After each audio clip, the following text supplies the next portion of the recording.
All right. Hello. Good evening, everybody, and welcome back for another episode of the LA Poker Roundup. It is November 28th, 2023, and this is episode 13. Thank you so much for joining us. As always, I am your host, Ty Dobberton, here with my co host, Derek Kwan. What's up, everyone? And we've got a lot of great stuff for you this week. So we're going to start, as always, going over the results from this past Thanksgiving weekend. And I'm finally caught up on Game of Gold, so now we can actually have a conversation about it. I can't wait to hear what you were thinking, man, because I've been loving it. And after Yeah. that, we have we have some rumors that I heard a buzzing around this weekend. I got around town to a couple places, so it was in the rumor mill, is LA going to be losing some more of our big name series? And sadly, there's going to be no December series at the bike this year. I don't know what we're gonna do this December, man. Maybe we need the break, Yeah. but this is pretty much the only way to get me to take a break. Um, Yeah. then we're gonna close up with another little strategy corner. We're gonna talk max late reg, something that came up and something that comes up quite frequently around here. When's it a good idea? Is it a good idea? Who should do it? And as always, we're going to wrap up with the weekly roundup. All right. So this past weekend, at first it looked like not too much was going to be going on except for your regular dailies, little post Thanksgiving comatose relaxing. But at the very last minute last week, Commerce announced a Black Friday tournament, a pretty spicy 150K guarantee with more or less the exact same structure as the XL tournament from the LAPO. So that seemed like it was going to be awesome. I was very excited about that. Why don't Yeah. we start with the results, and then we'll talk and do a recap of what actually happened and how it actually went for everybody. So I'm gonna pop up a little. You're just gonna have to bear with me, Derek, and go with what I'm saying. But I'm showing everybody the winner, Mr. Ben Moon. Congratulations, Ben is he's a real local grinder. He's a real I believe he's got himself a World Series bracelet, one of our local bracelet winners, and he's always at these things, always threatening to win. I think he's been cashing almost every tournament at Commerce in the last month, so he was due. Congratulations, Ben. Yeah, Ben's a really good player. Put in a pretty decent amount of hours with him, and he's just a really good, solid player. Tricky sometimes. Can put you in a couple of pretty tough spots here and there. So yeah, congrats to Yeah, him. Ben's definitely a very, very solid player, and I have word from Ben that he played it all the way to the end. There was no chop. He got that full first place prize of the 30 grand. The second place, he couldn't quite remember that person's last name. I believe his name was David. Unfortunately, because this wasn't a series event, we didn't get the nice structured breakdown of how everybody finished and the top places. But I did get some intel from scouring the internets, watching Twitter Spaces, and watching everything. So another real local grinder, another one of our local bracelet winners, Anthony Denove. He got third place. So I tell you what, this was a really tough final table. Uh, Yeah. Another reg, Audrey Harrison got seventh. Rob Gill got ninth, as I think we mentioned his name last week. And Yeah. somewhere in that final table was Craig Chait. So a whole bunch of Oh really wow. tough What a regulars. s- yeah. What a Yeah, Tony really, and I, really solid Tony one. and I are pretty, yeah, Tony and I are pretty good friends too, and text a lot about poker. But yeah, he's like a super good like cash game player and tournament player. Just plays all the games all around really, really well. Yeah, no, all those guys are pretty tough, and I played with pretty much all those guys. Tony, I actually met playing cash games during COVID. I met, or maybe it was just slightly before COVID. I met Tony playing in some home games down in the Studio Nice, City area. So I actually nice. didn't know he played tournaments at all until I randomly saw him walking around one of these things. I think we're, definitely more in the Yeah, cash game vicinity. yeah. What a crazy final table. Wow. I know, right? And you and I both played in this thing as well. So I kind of am curious what your thoughts were when I went to, when I showed up on the first day there, that Black Friday. I was first of all, I was really hoping to get myself an air fryer, and by that I mean I kind of told my wife I was going to get there early enough to get an air fryer. That did not happen that day because, I just stayed up way too late the night before, and there was crazy traffic at the Citadels going to the Citadel outlets. Oh my gosh, that was nuts. It took me at least a half an hour to get from the highway to the casino, and as you know, it's I it's two short lights and you're there. I had no idea what was going on. Like I was just like, why is every street like slammed? I just didn't. It still didn't because I know the Citadel is there. I just didn't think that people would be like shopping like that. But that was nuts. Like every street from miles around was backed up like crazy. Yeah, it was insane. I didn't realize Citadel Outlets was that big of a deal, but they were hitting Yeah. slam with Black Friday. We got Jesse heading out to Vegas right now. I bet he's getting ready to play the opening event of the win. If I was a betting man. So, hey, good Let's luck, go, Jesse. buddy. Good luck. Get Yeah, out get there, out there. represent. Good luck. Thanks for tuning in while you're on your way. Um, yeah. So getting back to this Black Friday, I did eventually get there. I think I got there about an hour after it started, and man, I was expecting the place to be a lot more packed. There's maybe 60 people there at the time, and it was growing, but man, I was hoping it was the traffic. But when I looked around, I saw all the super regs. I saw all the people who were playing in these things every week. I I saw the percentage of people who were unfamiliar faces was much lower than usual, and even with the air fryer giveaway, which was also kind of a very last minute thing, I feel like they did not do a good enough job promoting this thing. I feel like the word didn't get out quite enough to everybody else, and that is what I heard a lot throughout the day. I don't know what the chatter was like at your tables, but one big thing that people were really shocked at was that Poker Atlas didn't get updated. When you searched that week on Poker Atlas, all it showed for Commerce was their regular bounty tournament that day. Mm. In fact, there were many people who came in that day and the next day who thought they were coming in for a one day for the regular daily at Commerce. Yeah, I think that it seemed like DJ kind of put that together a little bit last minute. He may have been just doing that for the dealers, right? Just because the dealers aren't going to have any bike series in December. So, kudos to him. Also, I think, poker players in general just aren't probably paying attention enough to like stuff that's going on. So I'm glad that there's a little bit of a bugle that we have, with the show to promote some of these things. But it's kind of tough reaching poker players. But also, to be honest, like this was a big experiment from DJ to throw something up on Black Friday weekend, right? Like nobody really knew what was going to happen. Like we knew people would be around and people would want to play, but how many people would come out?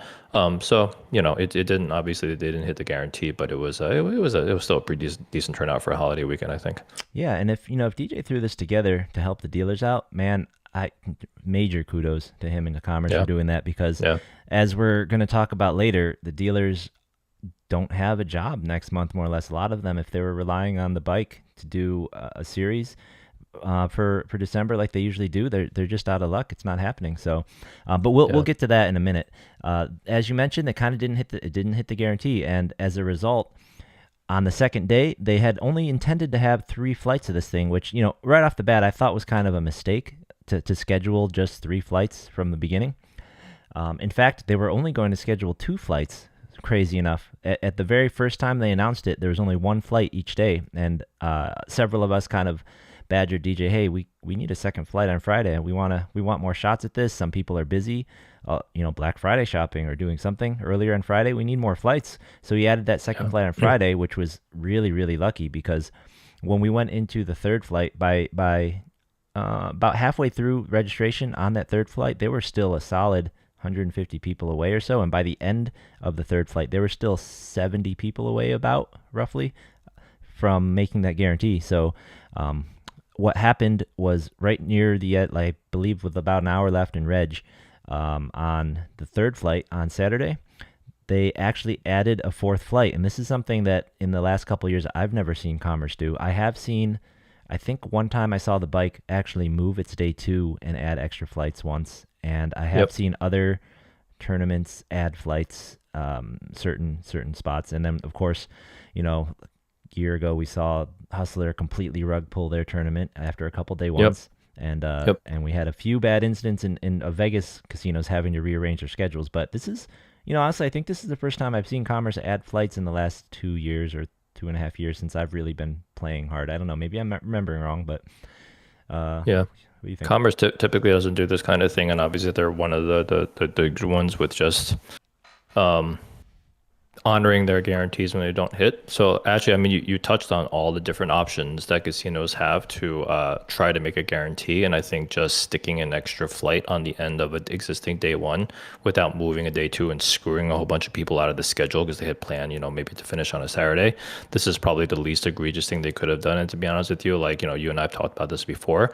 Um, Overlays are obviously great for poker players on that day in that moment, but it's not great for the long-term health of poker. So, if I don't think I'm going to hold it against any casino to just throw an extra flight in the evening on a day where they were already having a flight. I'm pretty sure the players who didn't make it, through that third flight were happy to have another shot at it too. So yeah, Yeah, absolutely. And it was announced so late. It really was only for the people in the room who wanted another shot, to be honest. yeah, Yeah, I definitely think of all the options that is the least destructive one or the least yeah, problematic one. And honestly, like I yeah, said right away, it should have been 4 flights right from the get go. As soon as they scheduled yeah, it, it really should have been 4 flights. It was pretty yeah, optimistic, and I don't blame him for being optimistic after the LAPO. It really felt like there was a lot of yeah, good momentum, and it really felt like players were just really ready to come back to Commerce. I mean, they got the ballroom again. Everything felt like it was going to click. I mean, that XL yeah. destroyed the guarantee, right? What was it? I did. It's like over 120, 30K over the Yeah, guarantee. We got the entire main event guarantee on a single day. I mean, these numbers, they haven't, the LAPO in my mind, was the first time since COVID that Commerce has put out a guarantee that actually mattered, right? yeah. Yeah, and again, I don't think this was a sign of anything bad. It was just again a bit of a rush tournament. It was on a holiday weekend where you just don't know what's going to happen, and probably just the word didn't get out there enough. So it was just like a whole like combination of a whole bunch of different things. I hope that in the future that Commerce and other places do run the Black Friday tournament. Obviously, just set the guarantee a little bit lower, try to promote it a little bit earlier. But yeah, Yep. No, I totally agree. I think the number one problem, honestly, was just the quick turnaround. Jeff's in the comments yeah, saying they didn't yeah, post the structure until last minute. Yeah, mm, I think if he had thought that he was going to do this right off the get go and put it right, on the LAPO, like that's another thing. So I actually was just talking with Ben trying to figure out who placed where on the final table, and he said he was super bummed that there's no trophy. I really was hoping, I was talking to DJ when he announced this. I said, you got to get a turkey trophy. This could become a big thing every year. This would be amazing. Maybe in the future, but Ben was bummed he didn't get a trophy. In fact, he was yeah. really pushing. He was asking them if they had any extra air fryers around. He really wanted to pose with an air fryer as like his trophy. That's super funny. That would have been great. But yeah, I Yeah, really think it was a marketing thing. If he had put this on the LAPO schedule, yeah. maybe LAPO went the entire month and there was just like this time off for Thanksgiving, I feel like they would have hit this pretty easily. I think I think DJ has at this point bought enough rep, from the poker community to just trust him about stuff. So, Yeah. yeah, DJ's doing a good job. He's obviously also a big planner. Yep. Yep. So, given all that though, how was your experience in this? You did, I believe you did day two. You cashed. How did the play feel? It was great. I mean, it was obviously just like the same structure as the XL, with the rollback, which was really nice. Day two, I started with like 35 big blinds, but never did I really feel like, obviously I think I just like lost a couple of like medium sized pots, and all of a sudden I was really short, which is gonna happen when you're kind of at that level. But there were people up over 100 big blinds, right? So it was very very good structure, like on just like the XL. There's all these different kinds of run bad, right? There's like, getting punched in the face with bad beats kind of run bad, or being card dead run bad. But this run bad was like one of those ones where I had good starting hands, and, just the opponents were kind of hitting their cards enough to continue. So I couldn't just blow them off all the hands, and it just kept happening over and over again. So that was like nothing ever even really bad happened. I don't even think the players did anything like bad. It just kind of doesn't work out in your favor sometimes. But I was happy to get the cash. I think I ended up finished like 39th or something. So yeah, it was nice. Yeah, no, nice run for sure.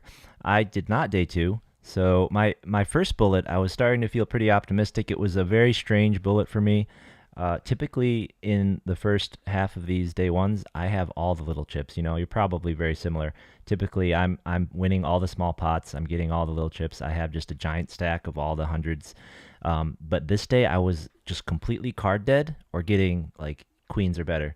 So I literally went through all of registration. I think I played maybe 6 hands and I won 5 of them. And I had about a double starting stack at the end of reg. And I literally I was like that, like those really tight players you see, you just have a big stack of 5Ks and no other chips. And it was so strange. And then, I was still kind of grinding up a bit. Then I lost this really massive kind of multi-way pot with a pair, open-ended draw, and a flush draw, bricked it all out. And after that, I didn't win another hand. So that was it for that bullet. Second bullet, I pretty much just punted. I mean, I got on a table. I was starting to feel tired, bit gambly, and then Mike Danley sat down with me. And you know what that means? That means There it is. I raised the button with a Dynamite. pocket pair. he called the blinds with 7-4 offsuit, and the flop was 7-7-4, and that was that. So after And the that, thing I'm is, you like, can just never ever fold to him, and he's a lot of fun to have at the oh table, yeah, right? He it's just great. ups the variance like a million percent for Yep. for everyone. I'm not sure where he finished overall, but I saw him firing the fourth flight, the very last flight, and I saw that he managed to bag like a top 8 stack or something in that last flight. So, and he was playing right from the get go. So I don't know how many bullets he fired, but he did just as just as advertised. That guy fires a lot of bullets and he gets a top 10 stack like every time. Yeah, yeah, Assuming he gets through, he got his top 10 stack. I mean, that's and it's not terrible. That's not a bad way to go. yeah. Um, He's a scary dude to have at your table, man. yeah. I'll tell you. So then on day two, I my bullet, I thought I was gonna bag for sure. I was at like 200K before reg ended. Honestly, I was at like I busted one bullet in like an orbit. Then my second bullet, I immediately doubled up, immediately cracked aces, and then in the first 3 levels, I had like 200K. I thought I was gonna cruise through. Things were going great. The problem was I kept getting good hands this day and they were just losing. So basically, I was just stacking up with terrible hands, stealing pots, hitting random stuff, and then I'd get kings and I'd lose half my stack. And then I'd stack up with Yeah. some junk, do something else. I'd get ace king and lose like 10 bigs, and I'd get it was so weird. And then that was just that. Near the end of the day, I had like 350K, and like the next biggest stack at the table just 3 bets me when I have kings, and he's got aces. So there we go.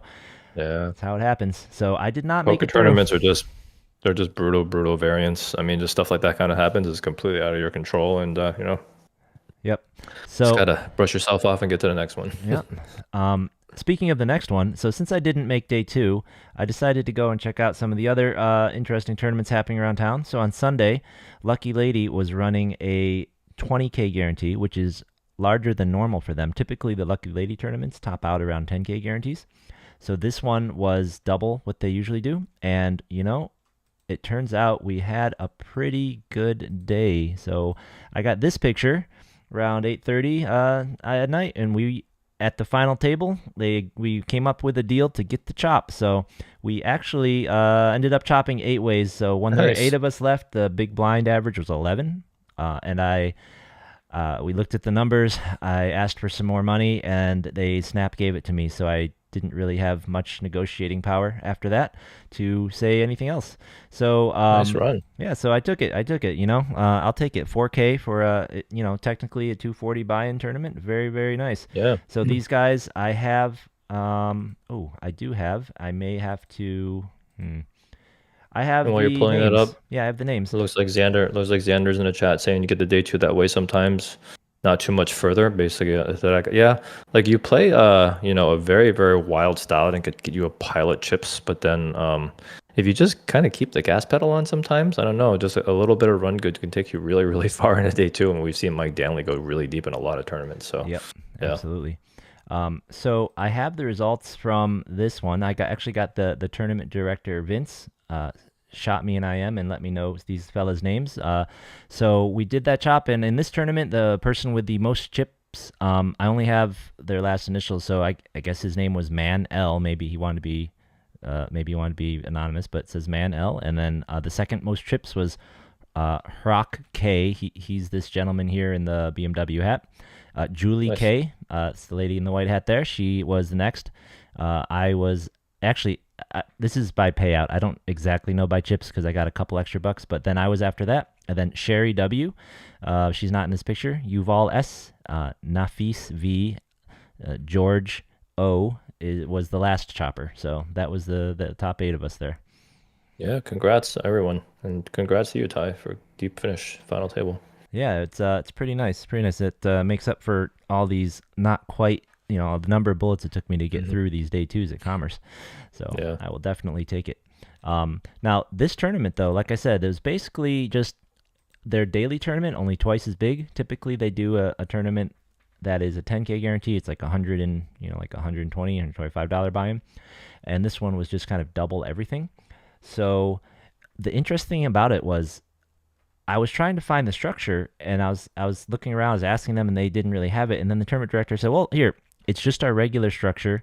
The levels are just a little longer until reg closes, and everyone has double stacks." So this tournament started with a 100-100 at the 100-100 blind level, and you started with 50,000 chips. That's ridiculous. 50,000 chips. It was ridiculous. In the I first, mean, I like deep stack, but that's just kind of silly. yeah, I was telling my Just friends nobody needs to start it play. Nobody needs to start at play two 500. three Nobody needs and to play 500K. just start at 2-3. My gosh, my gosh. Yeah. Okay. So if you notice this structure, and this is something I kind of want to talk to you about. How do you feel about these structures? It's very interesting. You start with 50,000 chips. At the end of registration, you still had 60 big blinds. I think Reg ended at around 800 big blind level. So you still had like 60 something big blinds at end of Reg. I mean, the amount of play while Reg was still open was Yeah, immense. that However, seems unnecessary. Reg closed. Blinds went from 30 minutes to 20 minutes. And then when we got to the money bubble, I think the average stack was around 14 big blinds. And as I said, That's so backwards. between I the mean, money that's when bubble, yeah, between the yeah. money bubble and when we chopped, the at one point I looked, the average stack was 9 big blinds. And there's some knockouts who went back up to like 11. Yeah, like all the money is at the end. So this is where you should have deeper play because there's more decision making to be had versus just pure gambling. So you should do it the other way, right? Start at freaking like 250, 500, right? I know. And then just go from there. Yeah. Yeah, I totally agree. I feel like that is much better. How, for us for the tournament grinders who we're just so used to playing that kind of 20 to 50 big blind stack, I feel like Yeah. the perfect tournament for us would just somehow you would always have that 20 to 50 big blind be the average, like 35 big blind Yep. average the whole tournament through. That just feels Yeah. perfect for us. However, to play devil's advocate, the one thing that's nice about these for say the pure Rex or the much more casual players is, as we all know, and maybe we'll talk about it a little when we get to the game of gold stuff. When those blinds get really big, the edges go away. It's anybody's game. Anybody can win. It really, if all of your regulars are a little bit more casual, you want a chance for them to be able to win.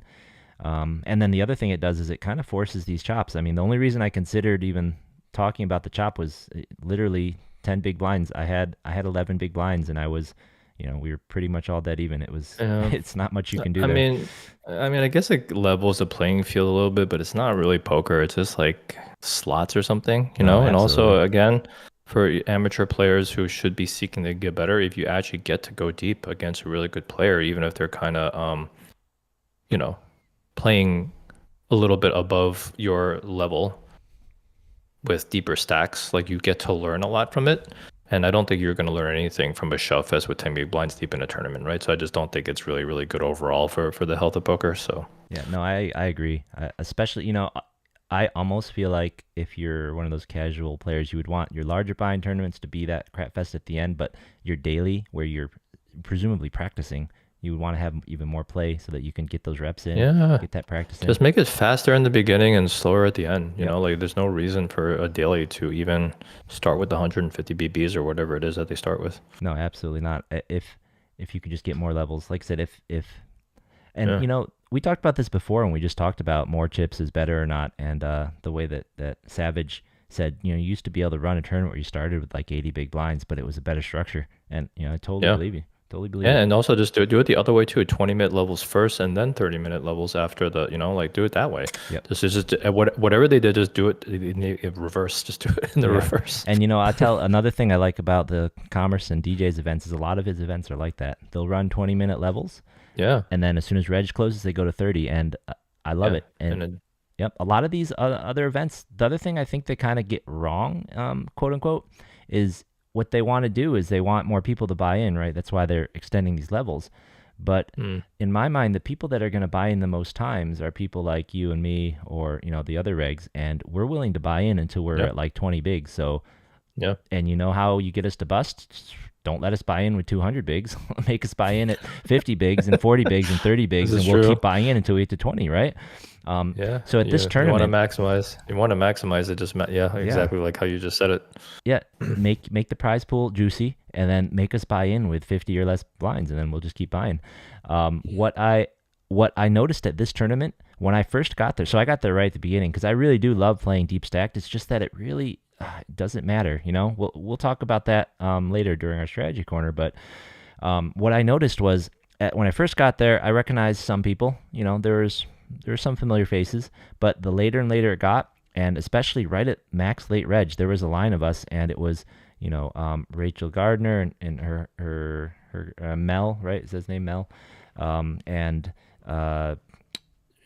the DJ, the Bad Beat Blocker guys, Mr. Bolt, a lot of guys were showing up really late. We were all in line in after, during that break, during the last reg. A lot of us showed up right at the very last moment, and, a decent percentage of us made it into the money. Rachel cashed. Nicole was there. She cashed. She got there earlier, though. And, yeah, so there was a number of folks. Late regging this tournament felt like a very solid value play. The bullet that I actually got through on was the max late reg, as I just said. I got there at level 1, basically didn't hit a single hand, busted right at the end of reg. I went in with 1 minute left and really just kind of threw it in with a flip on somebody and got destroyed there. And then I maxed late reg, and that's the bullet I made to the final table on. So like really all the time of registration wasn't really worth it. I mean, from a value kind of point of view, I mean, it was fun. I had fun, but it wasn't really didn't really help me win the tournament, right? So I don't know, just thoughts. Getting it with 50 BBs at the end of reg is kind of crazy. I mean, it just feels like these guys over at Lucky Lady decided just to do everyone a solid and just, not arbitrarily, but just like double the stack, right? And just let you play. But they probably should have thought that through a little bit more, because, 50 BBs at the end of reg is kind of ridiculous, but then also 9 BBs at the final table is also ridiculous. So just flip it. Yeah, and the XL tournaments that DJ ran kind of ran into that problem a little bit. At the end of reg, you still had a lot of big blinds, and he honestly could have left reg open for probably another 2 levels realistically in those things. No one would have minded, to be honest. Yeah, Xander's in the chat saying super early in tournaments, deep stack plays similar to cash. Yeah.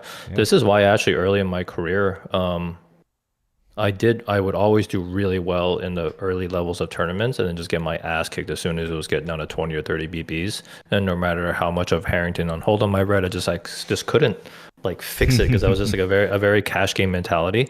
And it was probably only 3 or 4 years ago before I really just really figured out tournaments and started playing them correctly. So yeah, it's a big adjustment, but it is exactly like cash. Yeah. Yep.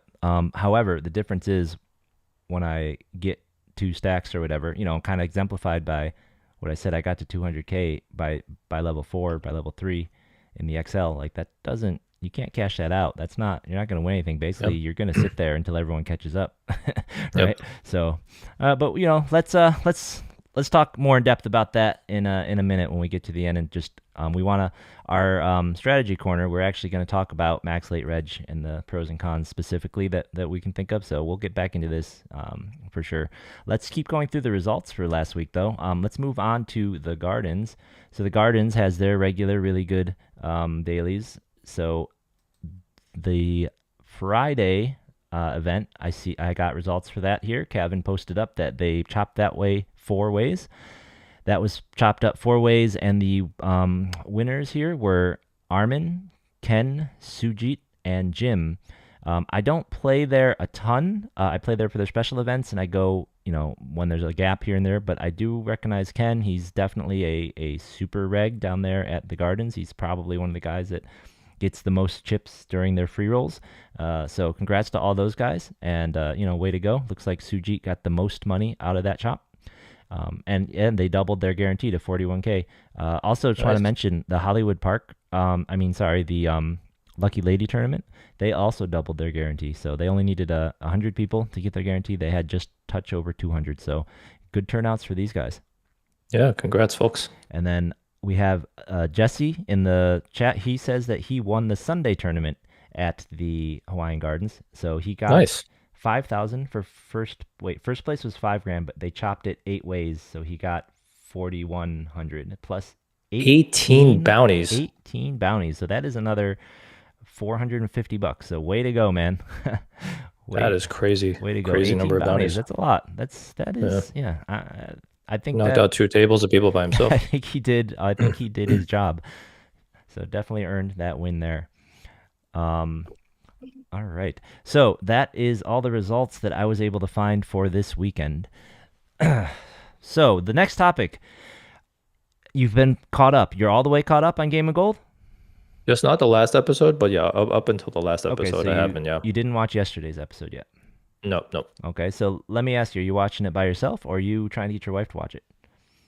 My wife is not gonna watch something like that. I mean, I can try to pull her in, and she'll probably just lose interest in about like 2 minutes. So I've been watching it by myself, but yeah. she doesn't know or care anything about poker. Have you taught her? Does she know the No, rules I even? mean, she kind of generally knows like who the big players are and stuff, and I did talk to her about it. And I kind of dragged her to watch a couple of like tournaments with me here and there, but usually she's not super interested in it. Well, But it's okay. I guess that's what I was. If she could follow the game, I mean, Game of Gold is the best Yeah, attempt they've had so far at trying to make poker interesting to non-poker people, right? Like ever since the yeah, original ESPN World Series coverage, where they would do, Chris Ferguson throwing cards through bananas and stuff, and show you yeah, just all the all-ins. This has got to be and it was still really novel. This has got to be the best shot at trying to get people who aren't that interested in poker interested because my I'm watching it now with my wife, and she doesn't really know who any of the big players in poker are. Right? She knows like Phil Hellmuth. She knows Maria Ho, and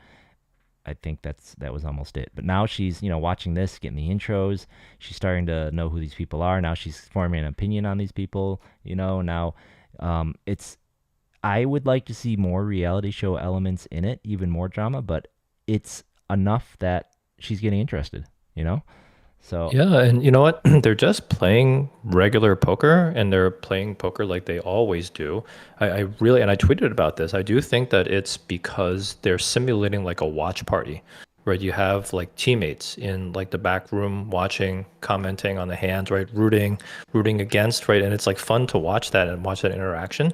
And it's almost like getting to watch poker with like a bunch of your friends, like like that, like that's what you're watching. So I think that's what makes the show so like cool and novel, and probably why it's attracting people. And I even tweeted about this too. If some of these bigger players like Maria Ho, Dana Negreanu invited a whole bunch of people over to their houses and just started, like streaming a little bit of themselves, like all watching poker together and rooting and like betting on stuff. That's really gonna just, I think, get people to like, I don't know, maybe throw their own little Super Bowl parties to watch the World Series of Poker, main event final table or something, right? Turn it into more of a spectator sport. yeah, I think you're onto something for sure. I noticed that there was a real difference in watching them watch the games as opposed to Yeah. typical commentating right away as well. And I guess I had a slightly different take on it. So kind of to expand on what you're saying, right? These watch parties, the thing that I find is making these things compelling is that they have a stake in it. Typically, when anybody's watching poker, since it is so individual, nobody really has a true rooting interest or real stake. You can kind of hope someone wins, but you're like even when we're watching Sammy, we want Sammy to win, yay! But it's so we can pat him on the Yeah. back, right? These guys, they need that person to win so they don't get eliminated, right? They need that Yeah. person to win so that they can still win the That's true. competition. They care Yeah. so much about what's going on, the way that fanatics who are cheering for their football team to win in the playoffs, right? And that is so hard to get to happen in poker because it's such an individual sport. So Yeah. what I kind of And took away judging, from oh go ahead, go ahead.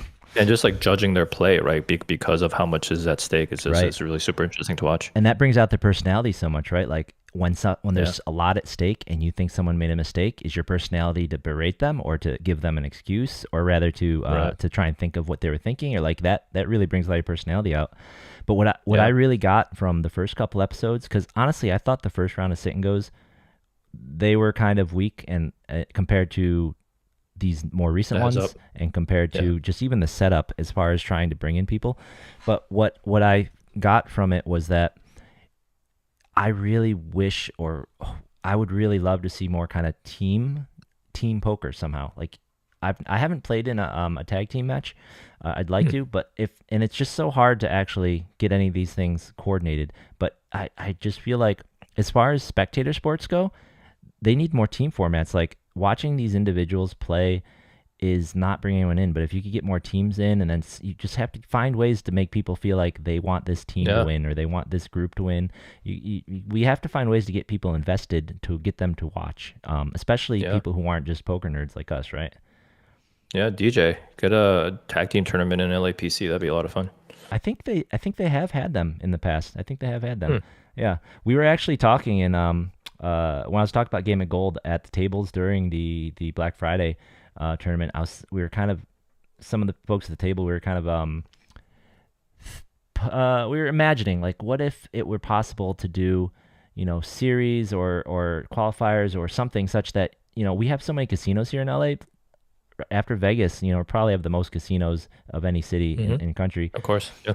What if we could somehow have like casino teams, right? And somehow make that relevant, make that important to people, somehow give people a piece. I don't know. What if you had teams of people playing for Commerce, for Bike, for Gardens, and then they had, we had like you had playoffs, poker playoffs with the teams somehow, right? I don't know. I remember there was in cash games. I remember there were some cash game players that came from somewhere else and they came up to the bike and they were talking about having like, team casino playing against team casino. I'm just like, we would kick your asses. Right, But exactly. Like if you but could do it that, was fun. if Yeah. somehow they could get some kind of like loyalty or sponsored thing, and then whatever, Yeah. just somehow brand players for the casinos, and then get a big thing going, right? And then find a way to bring everyone else in. I don't know. That would I be I cool just if they made a show out of it and filmed that. I think that would go over really well. yeah. Yeah. I mean, maybe right. Let's see. Maybe we can get the these hustler casino guys, or maybe get them in on it Yeah. too. They're And you they're don't get doing like all this DJ production. is DJ like Kevin get like Mo in a room and they do like a draft right where they're drafting like Oh players, man, you know that would what I be mean? sick. That would be amazing. I would love to see that. Yeah. But the problem is some of these guys aren't around watching the play, Yeah. Yeah, that's true. They probably don't even know Yeah, like they'd have to like half of who we are. they'd Yeah. have to pick a team captain and have them do it or something. But no, Yeah. this is what I'm talking about though. These kind of things would be fun, and that like the draft portion. You said you just haven't watched the recent one. That draft was one of the most compelling things of the show, right? Yeah, I felt bad for Kaina when she got drafted Of last course. in the yeah, man. Yeah, of Yeah. course. I've played with Kaina a couple times actually, and she's just she's awesome. She's so nice and genuine. But like that's we all felt bad for her, and that's what makes it great TV, right? Yeah. You feel And what something. was her name? What was the Indian girl's name again? Uh, Nikita, is that? Nikita. Yeah, Yeah. Nikita. She's actually a pretty good player. She made some questionable draft choices there, right? Like she Um, had passed yeah. I think she Yeah, was like she the last one standing or was she? I think she made a deep run at the World Series main event this year, but she did. She did. yeah. Yeah. No, from a strength in poker standpoint, I think I agree with you, but I couldn't tell if it was because she's just not familiar. Like some of these guys that were newer on the scene, it really felt like they just weren't familiar with the old guard.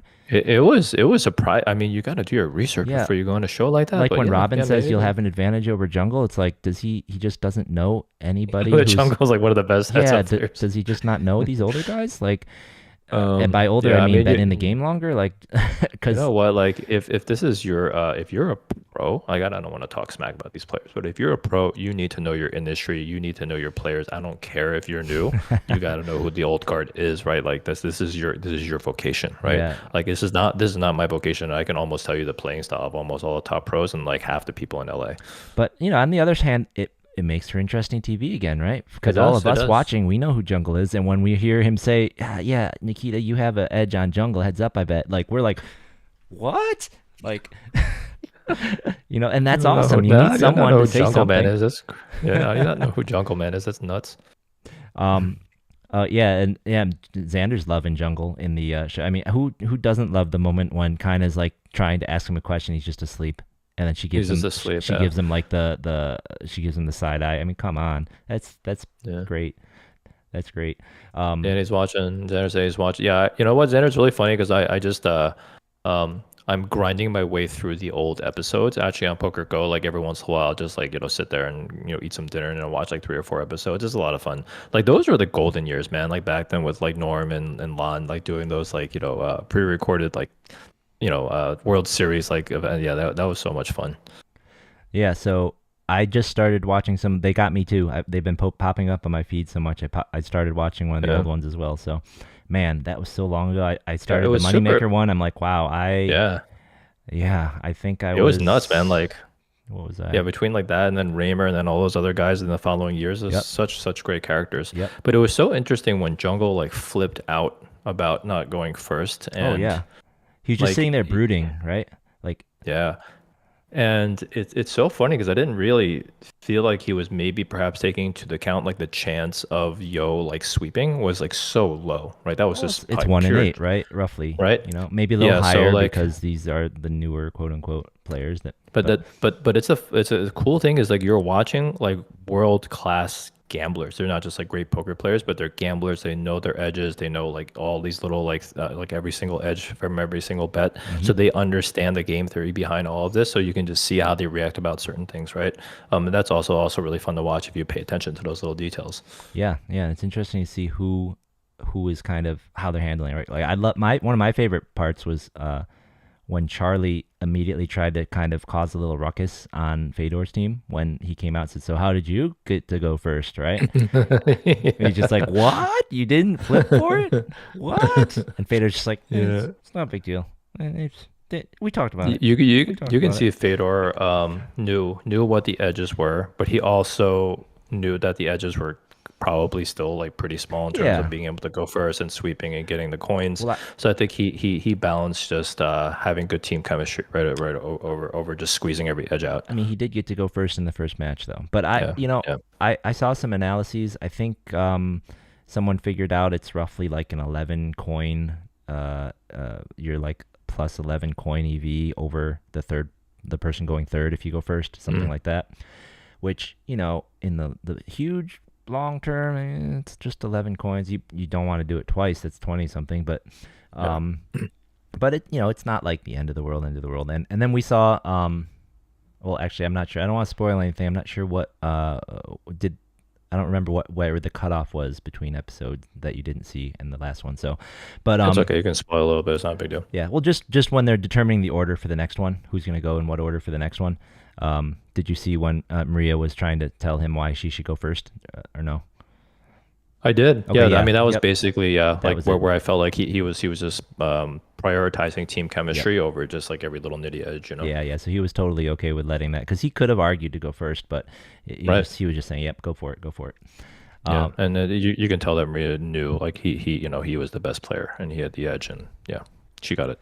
Yeah, but man, I tell you what, they may have been quote unquote better players. They may be better by the book players. They may be Fedor is definitely the best GTO player in there. Theoretical. Yeah, Yeah. but man, nobody would. I think nobody has played the most. The one who's played the most, like she can see everyone else's hands, right? Is Maria.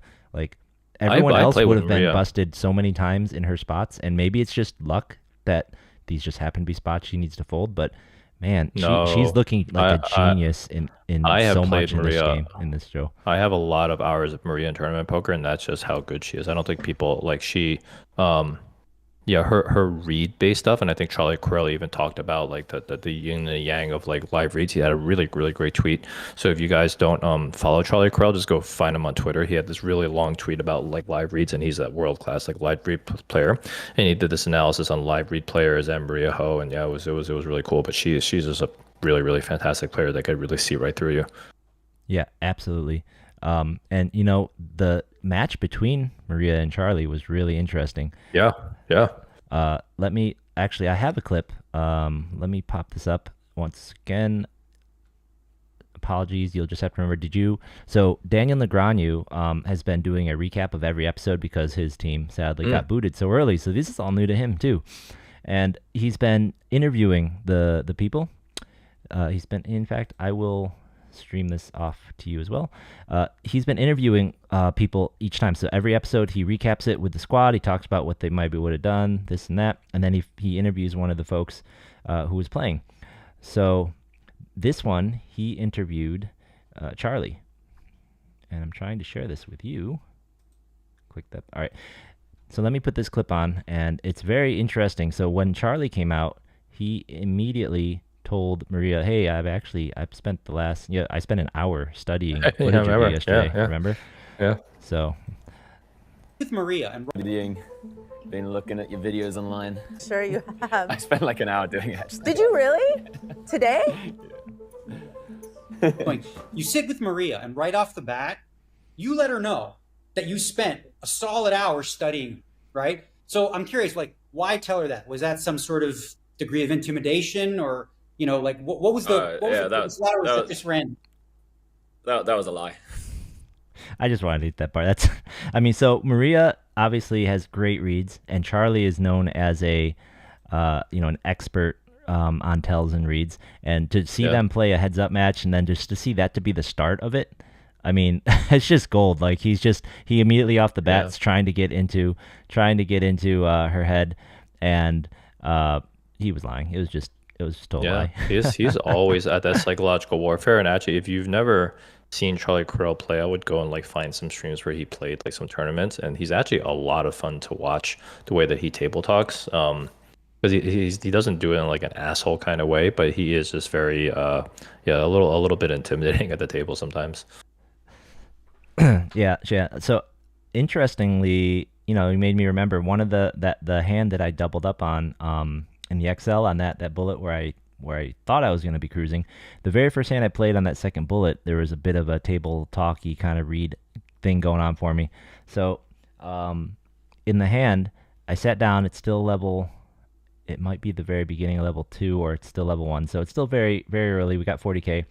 I open up in middle-ish early position with 8-7-8, you know, 7-8 offsuit. Not really recommended, but it's early. What the heck?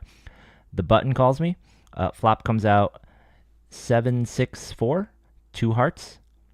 I check, button bets. I check raise to 4 grand, I believe, and he thinks for a moment and he just shoves in for like 35,000. Wow. Yeah. So I'm sitting there thinking, well, I did want to gamble and get some chips here, and and you know me, I'm typically a pretty fast player. If I tank for more than 10 seconds, that's like an eternity for me. Yeah. So I'm sitting there thinking, well, this guy, he doesn't look like, he was a younger guy. He could be doing a number of different things, and I'm taking for longer than I usually do, and I'm talking a lot because it's early. I'm in an alright mood. I had my caffeine, and I'm just talking. I'm like, well, look, I'm not tanking because I'm thinking about like strategy and combos. I'm really just trying to consider like, how do I feel about buying in 3 times in 3 hands? Like, is that something I want to do right now? And at that point, he said, all right, that's it, clock. And as soon as he said that, oh, okay, call, snap. And he was on a big draw. He was on ace-8 of hearts. Yeah, he was on ace-8 of hearts. But as soon as he said that, I'm like, oh, well, now I'm definitely okay with busting this hand because I know you don't want me to call. And yeah, and I actually had like the best hand against his monster draw. So he had ace-8 of hearts, gut shot, overs, flush draw. But I had the 7 of hearts. I had an 8. He couldn't hit an 8 for a pair. He had to hit an ace, or he had to hit a 5 for a chop or a heart. So I cut those draws out, and we managed to hold. But yeah, Nice. I'm not really big on using big reads or trying to get people to do a big tell. Honestly, I'm more concerned with, which is weird because it could go either way. I'm more concerned with if I say something that they will read it in the wrong way and then do the right thing, if that makes sense. Like, for instance, I like calling clock on people. And I don't mean I like it as in it's like fun, haha. I mean, like, I want the game to move. So I tend to try, in my head, I'm like, all right, I'll give someone big river decision. I'll give you 2 minutes, and at 2 minutes, I want to call clock. But when I'm in a hand, I'm worried to do that because I'm like, I just don't know if people think when you call clock, it means you have it. Yeah. But in my head, I'm going to call clock on you in 2 minutes, whether I have it or not, right? But I'm just afraid, well, when I call it, they'll read it the wrong way and they'll accidentally make the right decision. So that's just, that's so annoying. But in this case, I did. I when he said that and the way he said, I just felt like, oh, that's Reed. He absolutely doesn't want me to call. Let's go. Yeah. So it's definitely fun, and it's definitely more fun to be right after making a read than to be right because that was the math. Of course, I just had to do it right. So, yeah. But overall, man, Game of Gold is a lot of fun, really fun show. So if you guys haven't checked it out, hopefully we haven't spoiled too much of it for you.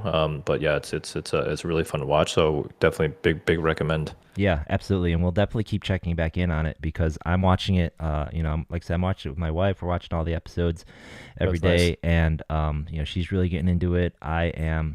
We're rooting for. I'm rooting for. Who are you rooting for? Let me ask you. Who are you rooting for? Who do you want to win at this point?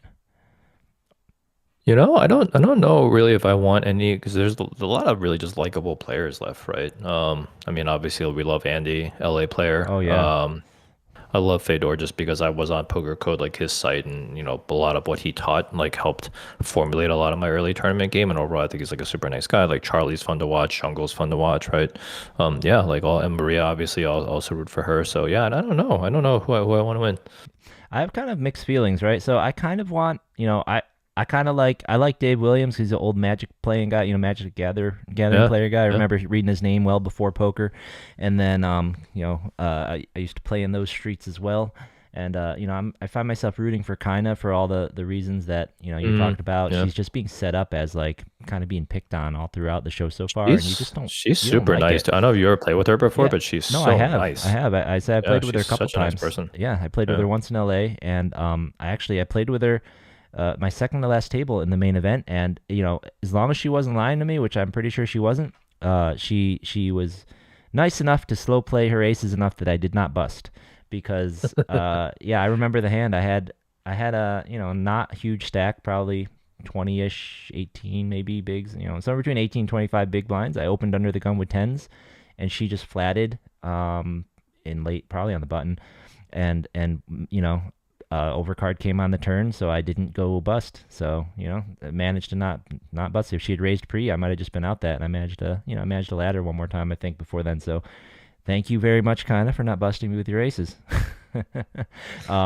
But I think I'm rooting for the thing that's kind of messing with my kind of my biases is, and I mentioned this before too. I feel like when they do the show again, they should include more unknowns and fewer, quote unquote, fewer millionaires, right? Fewer Daniels, fewer Fedors, because I can't really, I feel bad rooting for Fedor to win when he doesn't care about 400 grand.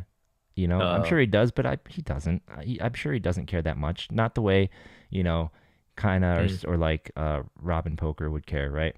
Like, what do I care if Jungle wins 450 grand? I don't care. He doesn't care. He's gonna go play in the stream and lose it. Like, the drama could be so much more if this was life-changing money, right? So that was one of the things I thought about that. I wasn't even thinking about the money. That's interesting. Yeah, but yeah, I guess that's what I was it makes thinking sense. about is like I want to see more drama, and if this show is really successful at creating personalities, then you don't need to start with so many personalities, like already known ones, right? And then the last little bit about that is that unlike a regular reality show, and I think Maria or Charlie tweeted about this as well, these guys almost all know each other outside of the game, and they're going to continue to know each other outside of the game. So unlike a regular reality show where you can just be as cutthroat as you want and have really no ramifications in the outside world, they're going to have to keep knowing each other, right? So, I think Yo mentioned this during the game, right? After he argued with Jungle. Remember he said, like, I'm friends with this guy outside, but now he's like pissing me off. I don't know what's going on. Like, I don't know what to think about him now, right? It's a whole nother layer, right? So it's kind of crazy. It really is a different twist, but if you really get people who are coming from nowhere and you're going to make names for them and they're isolated, like they can really let loose, and if the money's like life-changing, then we're going to see some drama. That's Xander saying in chat reading people is his favorite thing about live poker. Reading people is fun. Like that's the thing about live poker, is that you get to sit with people and see all the little things that are going on, right? Okay. So we will check back in with Game of Gold probably each week, and we'll probably be a little shorter, but we'll just talk about what was surprising to us and whatnot. So the next big thing is, this is kind of a rumor mill, something I heard floating around while I was playing tournaments around town, is that someone said that they were talking with the owner of the Gardens, or one of the owners, and that the WPT may not be returning there next year. So we kind of got nervous about this with the bike as well, with them dropping the WPT's tournament this year, with them dropping Legends, and just the fees that the WPT charges to hold their events, right? So what I heard was that the fees that they charge have gone up like 20%, and they're just not, they just don't want to pay. And what I've heard is that it's like $1 million to hold one of these things just right off the bat anyways. So I mean, this is insane how expensive that would be. But if the Gardens were to lose the WPT, just a rumor, if it were to lose that, I don't know how that would impact them. Like, we love their events, but the WPT is such a big part of their room right now, I feel like. I would honestly it's just a distance thing for me. It's just so far that I really only go down there for WPT events, and obviously when they ran that 1100, but Yeah, so, I mean, how do you feel about these partnerships, though? Like, I know you said you only go down for the WPT, so obviously it has an impact, but do you feel like they would be able to run a 3K if it wasn't WPT? Do you feel like they'd be able to run these bigger events? I don't think so. I mean, you need that brand to, because people want that trophy. They want to play those events, and you get people coming from all over, right? Like, you want to see unfamiliar faces. This is when you run those WPTs and WSOPs, and half the room you kind of don't know, or they're people that you know are from Vegas, right? But as a player, obviously I would want them here holding events. But as a casino, I totally understand the cost, right? I'm pretty sure it was crazy expensive already. If they're jacking up their prices 20%, you got margins to look out for, right? So then at some point, it just doesn't make mathematical sense, and you got to make a business decision. And it's rough, right? Because they are, obviously, I don't think they're stupid. They understand the impact that this is going to have and the risk it's going to take. But then to pay out that much money to run these things, maybe it doesn't make financial sense for them. No, absolutely. I think it's a huge bummer if all of these things are true because, man, I want more WPTs. I want them around. I want, LA should have at least one. They can't price themselves completely out of the LA market. This is crazy. But I'm curious, what would your feelings be on the kind of the smaller stakes or the more upstart series coming around, right? So now we have so many tournament series that are out there. The biggest one that I can think of that isn't that is, there's WPT, then there's WSOP, then there's MSPT, right? Yeah. That comes through San Diego frequently. And then there's the Run Good series. There is the Moneymaker has its own series, right? What do you feel about those ones? Would you go down for a Run Good series event at the Gardens? This is a personal preference thing, but I don't think so. Like even the MSPTs, I've never traveled to one, even though they're like not too far, like a San Diego-ish type of thing. It's like I'm still just not like it's just not enough to pull me there. But again, that's a super personal preference thing. Yeah. No, I mean I agree. They definitely have less of a draw, a little less cachet, but for me, it's also because like I'm again like a part-time player. Weekend warrior schedule is extremely limited, right? So I will like go and make the extra effort to go to WSOP, WPT, get a chance at a title, a ring, a bracelet, or something. But like other stuff, just got to be a trade-off with the rest of my life. No, I get it. That's why WPT knows it can charge so much, but it's just it's hard to find casinos that are that big outside of Vegas, and they're doing a lot of events in Europe now and in foreign places because maybe those casinos are bigger. But I mean, honestly, it's Vegas, it's Jersey, right, Atlantic City, and it's LA. So I don't know, man. WPT. Yeah, if anybody from WPT is listening, right, just lower your cost so we can play your events in LA, or do some kind of partnership. I don't know, maybe find a way to like get them all to pitch in so we can have you want a stop in all the big cities, right? Let's figure something out, man. Figure something out. Yeah. All right.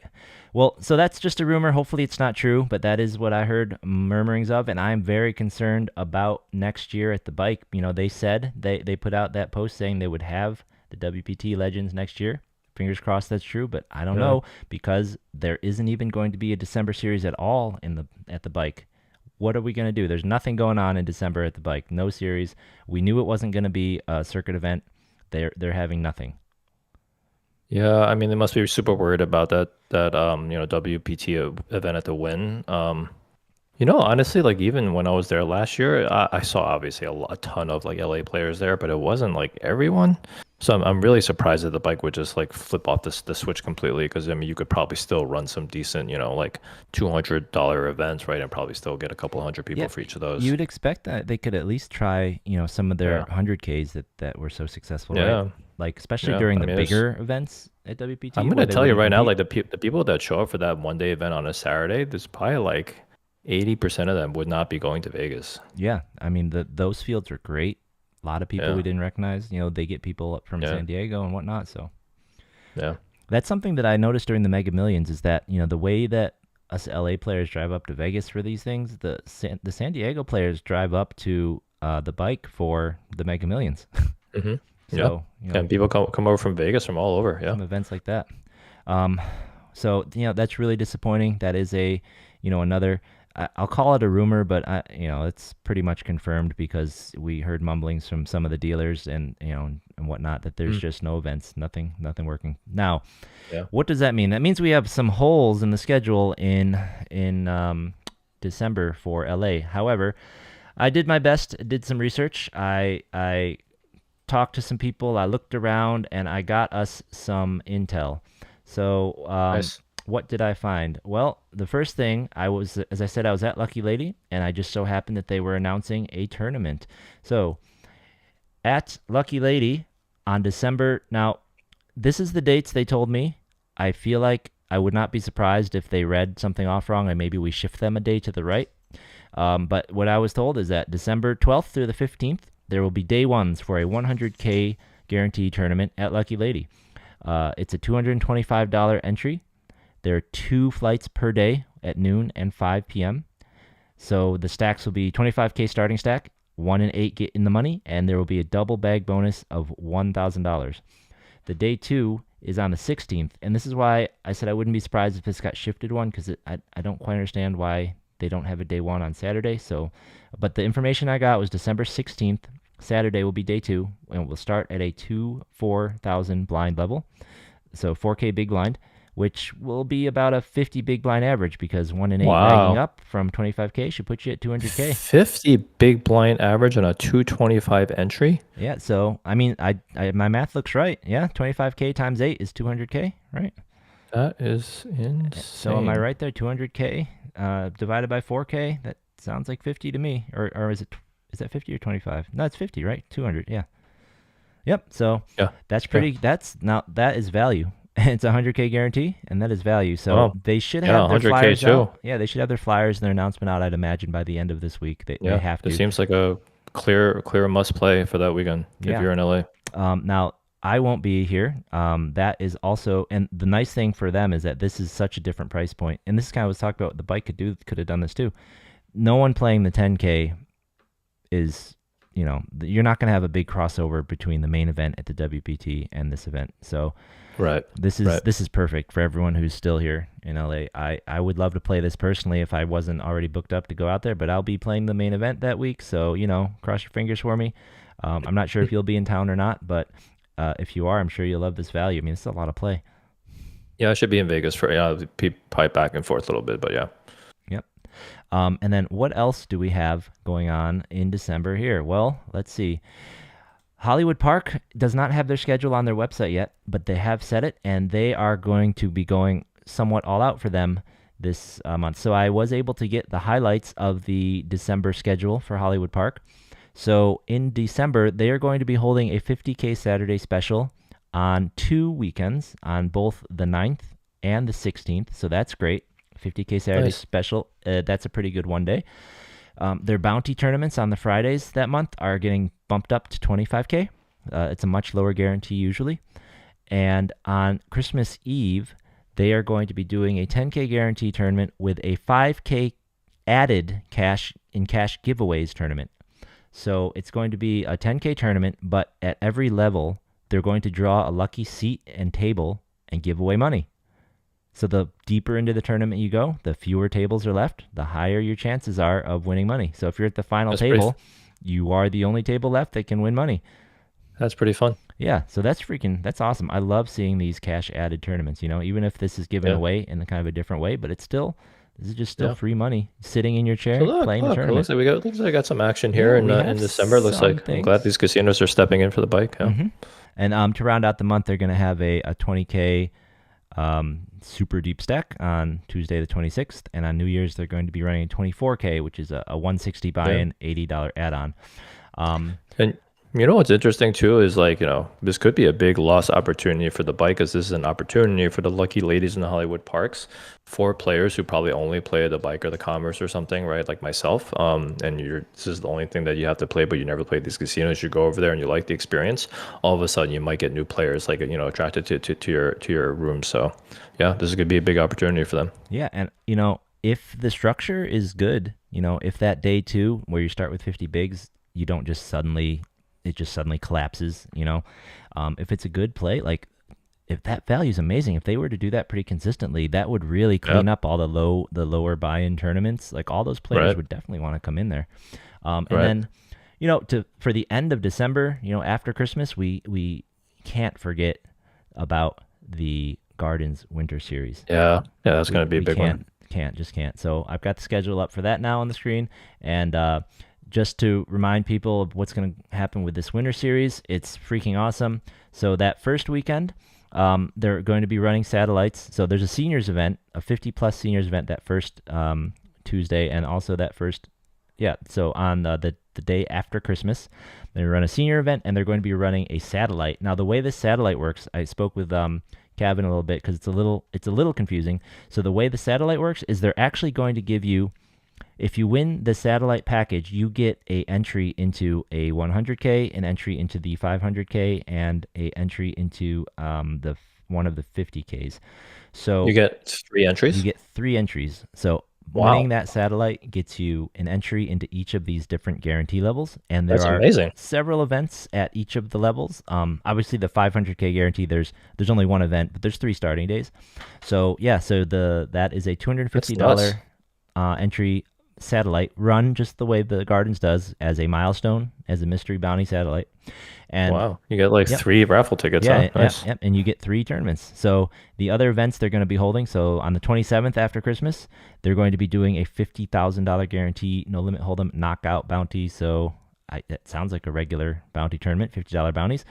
They're going to be doing a ladies event on the 28th, that Thursday. They'll be doing a PLO event. No guarantee on that, but there's a trophy, it says. Guarantee is a trophy, also on that Thursday. On Friday, they'll be doing a 50K guarantee deep stack. So that's one of the 50Ks you could enter, the bounty, the deep stack, or there's another bounty the next week and another bounty in January. So those are your 50K choices.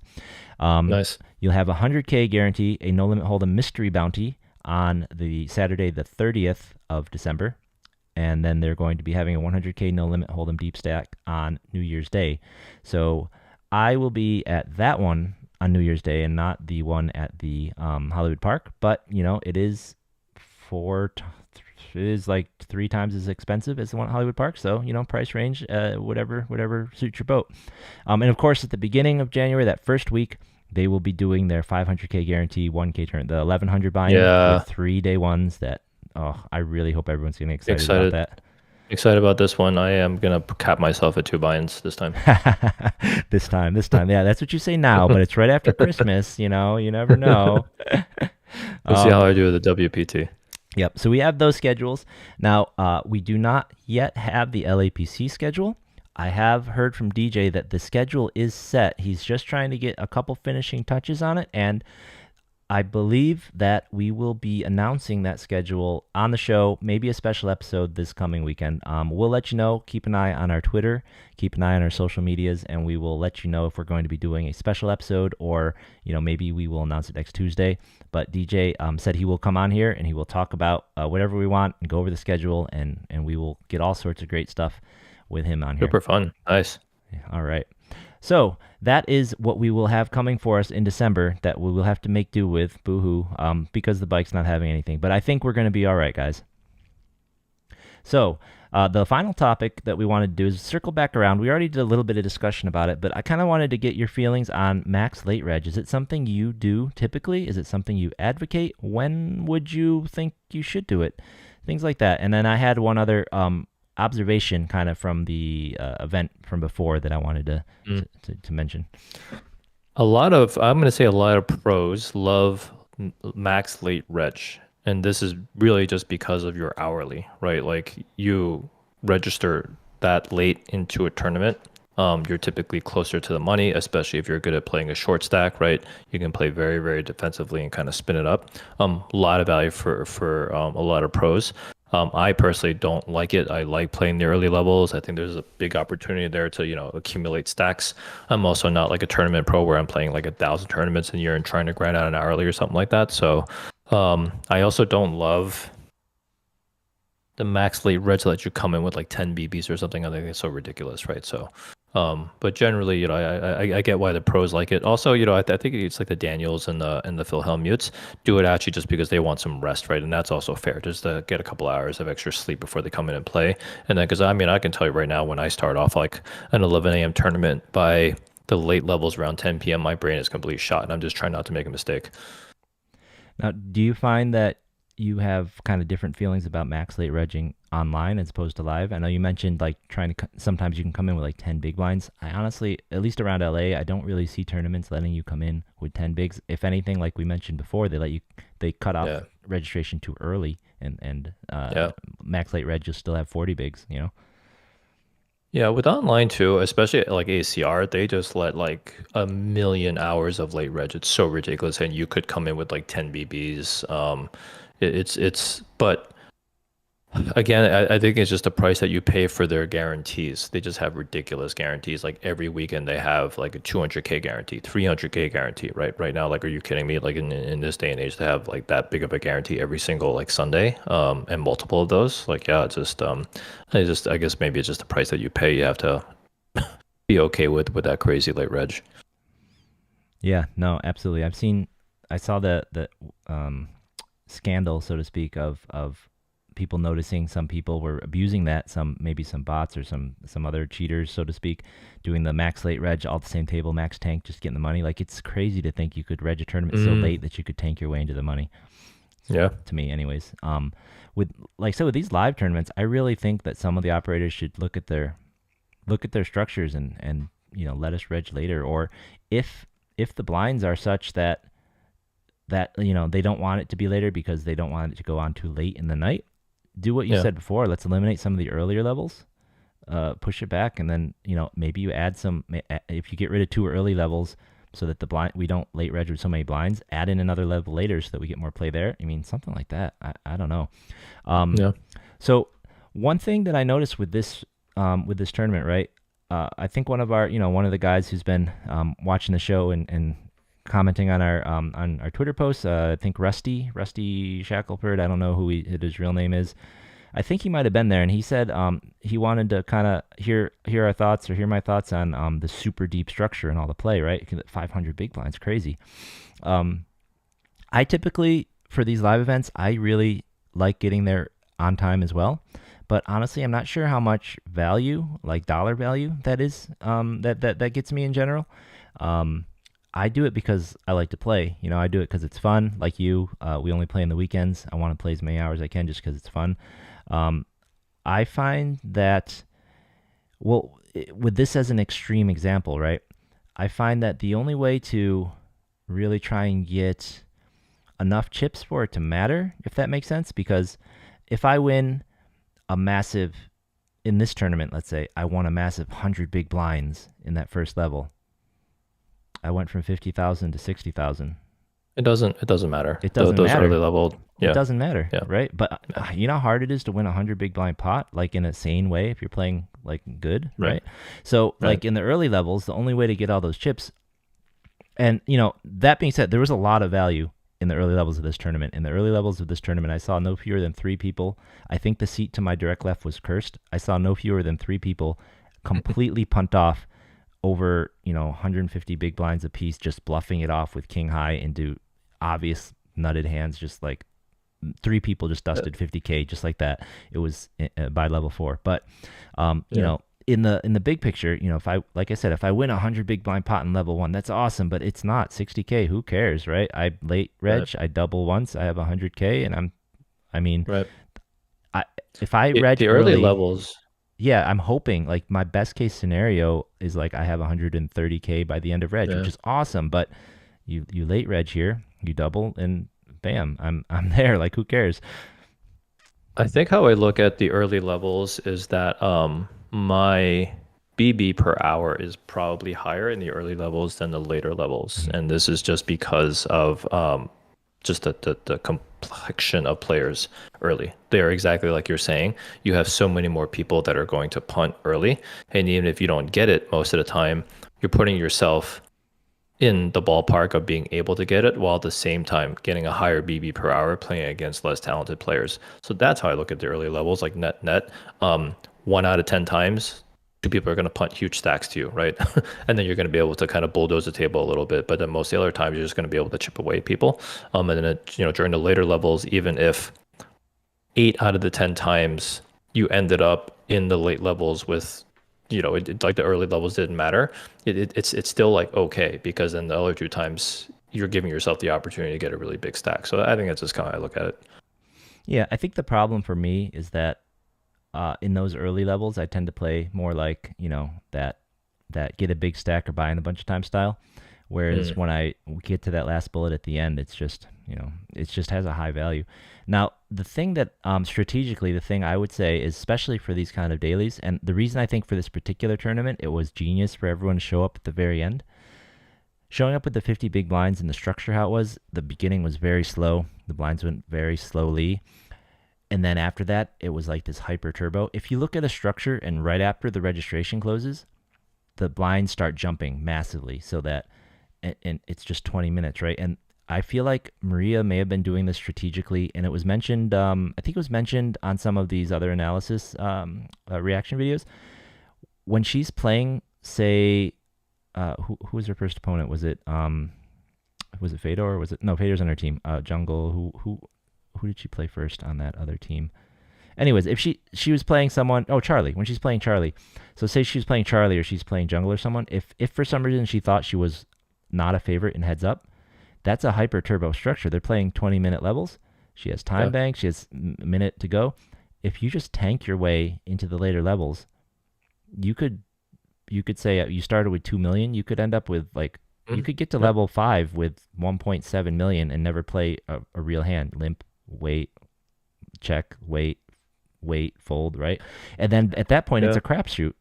So in this structure in particular, you get there at 50 bigs, you could just slowly play carefully, fold, just wait, play naturally, just play really conservative for another hour and a half. And then all of a sudden, all those guys who got 150K by playing early, I got 3 starting stacks, I'm doing great. Well, okay, you've got what, 28 big blinds, and now I've got like 8 or something. I'm just gonna jam. What are you gonna do? If you lose twice, you're out, and I, Yeah, I think in reality, I feel like very few people are gonna, number one, look at their edges that way. It's probably not very fun to also play that way. So I would just probably recommend just playing normally. But I get the strategy behind no. reducing the edge or something like that. But I feel like I don't know, man. Like on any day, you can beat like a really sicko player, right? That's just poker. So sure, and I guess I didn't frame that quite correctly. So in the heads up, you would do it to reduce the edge, but what happened in that turbo is that 2 million stack size suddenly became nothing. Yeah. So I guess what I was trying to say here is that even if you accumulate 150K, 200K, it turns into nothing so quickly with this structure that all of that, the value of what you were able to build up it just disintegrates so quickly that it wasn't really worth the 4 hours that you played to get it, right? Like you're saying. Right. So I guess that's what I was trying to get at with this particular structure. The value of that extra chips, like the ICM value of it went down so fast, right? Yeah, just super turbos at the end just don't make sense for a whole bunch of different reasons. Like you're saying, you're just evaporating equity after all this work for no reason. All of a sudden, it's just pure gamble when there's a lot of money on the line. Yeah. Just flip it around, do it the other way. Yeah, exactly. That's the right answer, right? So we gotta, we need some structure specialists to work with these guys. Yeah. All right. Well, I think that does it for the week. We will just close on a very, very quick roundup. Unless you got anything else you wanted to tell the folks, Derek? No. Yeah, let's get to it. All right. Well, here we go. It is roundup time. So this week, as we said, there's no bike tournament starting. There's nothing really new. And for this particular weekend in town, there's nothing too out of the ordinary. So all of your regular dailies are in effect. This weekend, the one thing I really do want to point out to everyone is this is the weekend that the Gardens Sit and Go free roll is happening. So if you've been down there and you played and you won any of their free rolls, you may want to get down there and check this out. It is on Saturday at 10 a.m. If you have won at least one of their satellites, or I'm sorry, at least one of their sit and goes that they run after their dailies on the weekends, you should have points to get in here, and it's just a 10K free roll. So 10 a.m. Saturday, go on down there. I think I have 1 point, so I would go, but I think I'm busy. There is a speaking more of game shows, the totally unironic Squid Games show has a pop-up experience thing that's going to be opening in LA soon. I think I'm going down to check that out. Nice. Have fun. Yeah. So I will be missing the Gardens free roll. But if you have points, don't let them go to waste. Go on down there. And while you're at it, just stay and play the daily, because I believe that's probably the best daily on Saturday if you're in that general vicinity. And that will also get you points for their 50K free roll that they will be doing after their next kind of thing. One nice thing that the Gardens does is they kind of have seasons of tournaments. Their daily tournaments kind of are like wrapped up in these seasons with these free rolls at the end. So it's kind of cool. Yeah. Yep. Other than that, all your other regulars, you've got your Lucky Ladies going to be doing their regular schedule. Hollywood Park also having their regular schedule. Make sure you check the football schedule to make sure that there is no game on the weekend, because if there is, you're not going to have a tournament. In fact, here we go. I got the tournament schedule here. Let me just check for you. I will tell you if they're having any days off this weekend. And wow, that's taking a long time to load. Well, that's embarrassing. It's still loading. And then who else runs dailies around here? It's the Gardens, Commerce. I guess Commerce has their dailies. They should be correct. And there we go. So this weekend, the 30th, Wednesday, Thursday. Oh, their schedule only goes up until Thursday, so I cannot tell you if there's anything off. So we'll just have to wait for them to release their December schedule with the regular stuff. I only had the highlights. Okay, well, I'm tired. That does it for me, I think. What about you, Derek? Yeah, this was a good one. Yeah, so definitely, I know there's not a lot going on in December, but if you're gonna head out to Vegas, good luck out there. But there's a lot of like cool things happening over at Lucky Lady in Hollywood Park and Garden. So definitely see you at the table somewhere. Yeah, absolutely. Yep, we will see you here around town, or we'll see you up at the Wynn. All right. Have a good one, guys. We'll see you at the table.